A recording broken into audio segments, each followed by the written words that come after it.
ሰላም ተመልካቾቻችን እንደምን ሰምታችኋል? በሳምንት ሁለት ቀናት ሐሙስና ቅዳሜ የተዘጋጀ ወደ እናንተ የሚደርሰው ኢትዮ ቢዝነስ ተጀምሯል። ኢትዮ ቢዝነስ የተለያዩ ወቅታዊ የቢዝነስ መረጃዎች፣ አዋጭነት ያላቸው የንግድና ኢንቨስትመንት ሀሳቦች፣ ከዜና ባሻገር ትንታኔ በሚሹ ወቅታዊ የምጣኔ ሀብት ርዕሰ ጉዳዮችና ስለ ኢትዮጵያ ሰነደ መዋዕለ ንዋይ ገበያ ትኩረቱን ያደርጋል። ዛሬም በአጫጭርና በዝርዝር የምንመለከታቸውን ጉዳዮች ይዘን መተናል። ጥላሁን አያሌውና ቃል ኪዳን ታደሰ አብረናችሁ እንቆያለን።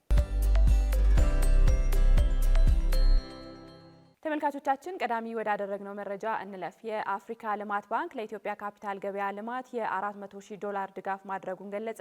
የአፍሪካ ልማት ባንክና የኢትዮጵያ ካፒታል ገበያ ባለስልጣን ለኢትዮጵያ ካፒታል ገበያ ማጠናከሪያ የሚውል የ$400,000 የአሜሪካን ዶላር ድጋፍ ስምምነት ተፈራርመዋል። ድጋፉ የህዝብ መረጃ መግለጫ ስርዓት ለመዘርጋትና በአክሲዮን ልውውጥ መገበያየት የሚችሉ የኢንቨስትመንት ፈንድ አይነት ሱኩክ ወይም ከሸሪያ ጋር የተጣጣሙ የፋይናንስ መሳሪያዎችና አረንጓዴ ቦንዶች የመሳሰሉ አዳዲስና የተለያዩ ምርቶችን ለማስተዋወቅ ያለመ ነው። የኢትዮጵያ ካፒታል ገበያ ባለስልጣን ዋና ዳይሬክተር ወይዘሮ ሃና ተህልኩ እንዲሁም የአፍሪካ ልማት ባንክ የካፒታል ገበያ ማኔጀር አካኔ ዞክፖ በአዲስ አበባ በተደረገ ስነ ስርዓት ተፈራርመውታል። ይህ ድጋፍ በኢትዮጵያ የካፒታል ገበያ ውስጥ ኢንቨስትመንትን ለማሳደግና የፋይናንስ ዘርፉን ለማጠናከር ወሳኝ ነው ተብሏል።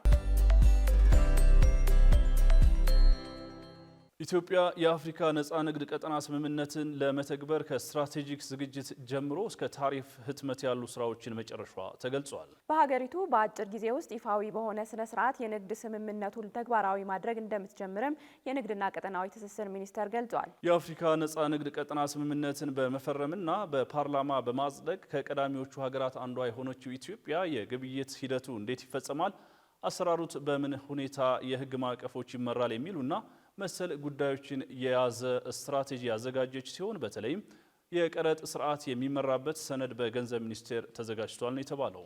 ስምምነቱን ባጠረ ጊዜ ይፋዊ በሆነ ስነ ስርዓት ተግባራዊ ማድረግ እንደምትጀምርም የንግድና ቀጠናዊ ትስስር ሚኒስቴር የኮሙኒኬሽን ጉዳዮች ስራ አስፈጻሚ አቶ ወንድሙ ፍላቴን ጠቅሶ ሸገር አስነብበዋል። ኢትዮጵያውያን ነጋዴዎች ስምምነቱ ተግባራዊ ሲሆን ተወዳዳሪ ሆኖ ለመገኘት አቅማቸውን ማሳደግ አለባቸው ያሉት የኮሙኒኬሽን ጉዳዮች ስራ አስፈጻሚው መስሪያ ቤታቸውም አዳዲስ አሰራሮች እንዲተዋወቁ እየሰራ ይገኛልም ብለዋል።